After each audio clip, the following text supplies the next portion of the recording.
Hey guys, I'm Rita, and in this episode I will show you how you can mark expense claims as paid once you have paid on Bokio accounting software.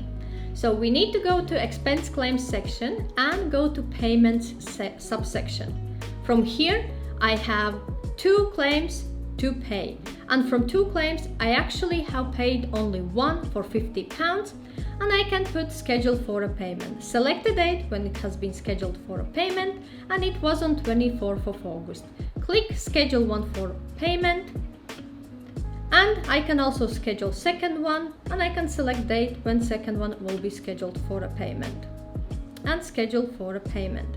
Now for £50 I actually can record payment because it was made already on 24th, and select from which bank account it has been paid. In this case it has been paid from a cash account, and click register and record.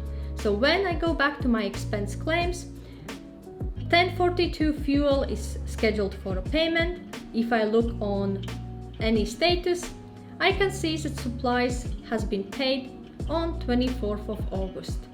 So this is a way how you can mark expense claims as paid on Bokio accounting software. If you have any questions or require any further advice, feel free to reach out to me. Also, I have shared the links in the description section below to my Bokio tutorial and review episodes. If you have not seen those yet, check them out.